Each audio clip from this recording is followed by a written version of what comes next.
Madam President, Democratic Leader. I ask unanimous consent the quorum be dispensed with. Without objection. Now, Madam President, on Monday, the Trump administration doubled down on their assault on American health care by supporting an effort to completely eliminate the health care law through the courts. People scratch their head. Are they really doing this? After trying for 2 years unsuccessfully, after losing the election? Yep, they were. The action is no small matter. The Trump administration's radical support for the wholesale elimination of the health care law would send our health care system into certain chaos. If the Trump administration has its way, it would send premiums soaring for millions of Americans. It would revoke coverage for tens of millions more who gain coverage through medical expansions. It would strike protections for an estimated 133 million adults in America who have pre-existing medical conditions, even people who get coverage from their employer. Let me say that again. There are 133 million Americans who have pre-existing medical conditions. If the Trump administration has its way, the insurance company could just tell those 133 million and their families, cut you off. We don't want to pay for your insurance anymore because it's too expensive. Your daughter has cancer. Your wife has severe diabetes. It's a disgrace. And let's not forget, the system would impose billions of dollars in new prescription drug costs on seniors in Medicare. The consequences are dire, and that's why we are introducing an amendment to ensure that not a dime of the American people's money goes to the Trump administration's fight to destroy the entire health care system. Not 1 cent of the Department of Justice should be used to hurt Americans like this. You know, Donald Trump campaigned on End Obamacare, and then the Republican Party, and even we thought Trump himself, saw they had no replacement. This repeal and replace, there was no replacement. They couldn't come up with one. And so what is now the Republican Party standing for? Well, here it is. The Republican Party will become the party of health care, says Donald Trump? Absolutely not. Here's what his tweet should say if he's being honest and telling the truth to the American people. The Republican Party will become the party that ended your health care. You cannot have a situation where the Trump administration, President Trump says one thing, and their Attorney General goes to court to do the opposite. You cannot or should not have a situation where our Republican senators get up and say we need to expand health care for people, and then they'd say not a peep when their own president tries to strip it away from them. President Trump says the Republican Party wants to be the party of health care. Well, I say, God help the middle class if Republicans are the party of health care. What, dare I ask, is their plan? Let me ask Leader McConnell and every Republican senator, and I hope their constituents will ask them too, because this is the #1 issue across the country. We should ask our Republican friends and the President, what's your plan to deal with prescription drug costs? Costs are at an all-time high. But instead, they're supporting this lawsuit, which would impose billions of dollars in prescription drug costs on seniors. We ask President Trump and Leader McConnell, what's your plan to get more people covered on high-quality health insurance that they can actually afford at a time when premiums are still rising because of sabotage by the Trump administration? How will they bring relief? But instead, our Republican colleagues, by their silence, are assenting to a lawsuit that would kick tens of millions of people off insurance. I ask President Trump, Senator McConnell, and our Republican colleagues, what's your plan to protect people with pre-existing conditions? Republicans say over and over again that they support keeping safeguards for pre-existing conditions. But instead, they're supporting this lawsuit, or by their silence, assenting to their president's, their party's president's lawsuit completely wipes the protections for pre-existing conditions away. The American people deserve answers because President Trump insisted yesterday that he has a, quote, a plan that is far better than Obamacare. We all know that's not true. He just talks off the top of his head. He said it at the lunch. Well, President Trump, what is your plan that's better than Obamacare? You may not have all the details, but give us the main points. When you're president, you have a responsibility as people's lives are at stake. They need health care. To not simply say we have a better plan, file a lawsuit which gets rid of the existing plans, and give people no inclination, no even clue as to what that plan is. Now, why is this? Why is this happening? Well, one, we know that President Trump has no fidelity to issues. He talks off the top of his head. He doesn't know what the issues are all about. He's the least informed president we've ever had in American history about issues. He just says what he thinks sounds nice at the moment.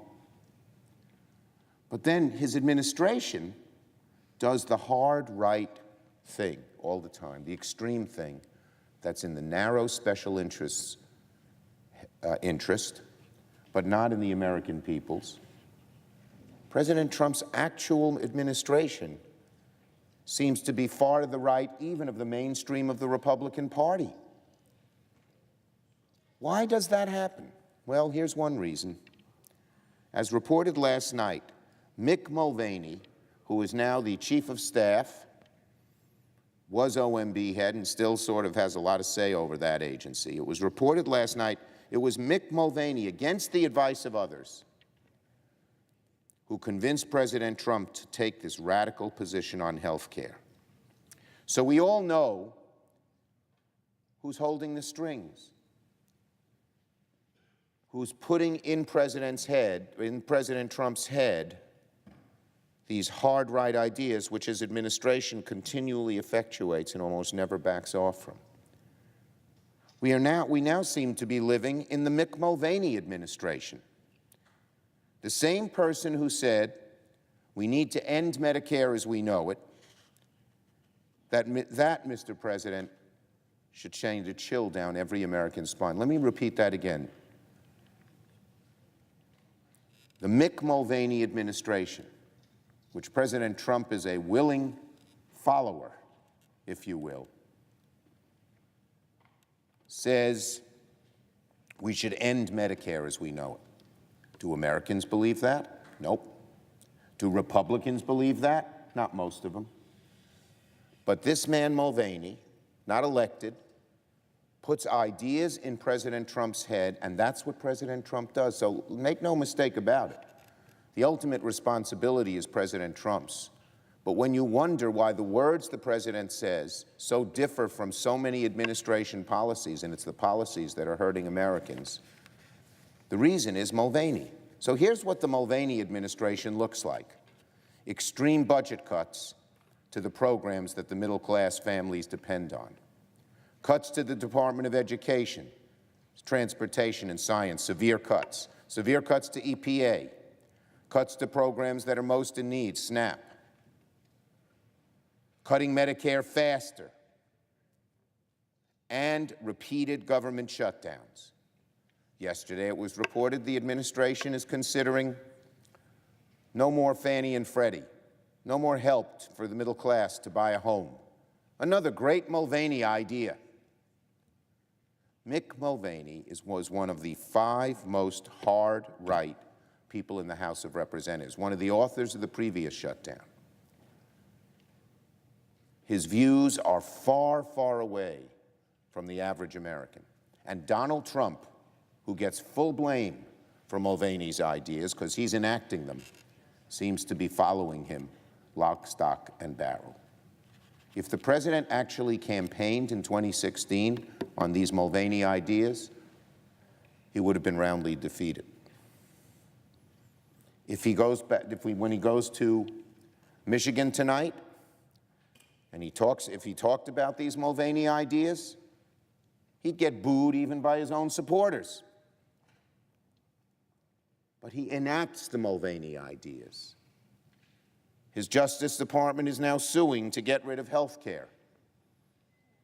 something Mulvaney has always advocated for. President Trump, your administration is now the Mulvaney administration, and that should terrify every single American. It should terrify any thoughtful Republican senator. Make no mistake about it. Donald Trump's hard-right administration, which so hurts the middle class and so helps the narrow, wealthy, special, and corporate interests, the brainchild of many of these ideas comes from Mr. Mulvaney. He puts it into the cipher of Donald Trump. Donald Trump enacts it, and the American people suffer. On Puerto Rico, it's been 18 months since Hurricane Maria and Hurricane Irma devastated the people of Puerto Rico and the surrounding islands. These were extraordinary disasters that required an extraordinary response. But President Trump has hard-heartedly said that the island of Puerto Rico has received too much aid. He complained that the U.S. government had already given $91 billion in relief. Mr. President, stop making up your own facts. $90 billion is the amount of damage these storms caused. The people of Puerto Rico are suffering. They have received a sliver of the funding they need. It's hard to fathom the depths of cruelty that it takes for the president to treat the people of Puerto Rico this way. They're American citizens. Democrats have taken action. The House passed a comprehensive disaster bill 2 months ago. It would have provided aid to Puerto Rico and the other states that are hurt. We want to help all those states. That's what Americans do. But Donald Trump has told our Senate Republicans, no aid for Puerto Rico. Instead of standing up and saying that's wrong, that's not fair, they seem to be going along. This is shameful. We have an opportunity to change that by fixing the disaster bill currently on the floor. I would tell our Republican friends, we want to help people in the states where there's flooding in the Middle West, where there's wildfires in the West, where there's droughts. But the bill that they are trying to pass here is never going to pass the House. They know that. To get disaster aid for the country, well needed, in so many places, our Republican friends are going to have to tell Donald Trump his cold, cruel-hearted, and divisive policy of not giving any of the aid, not letting any of the aid that's been already allocated to Puerto Rico to be distributed there, must fall.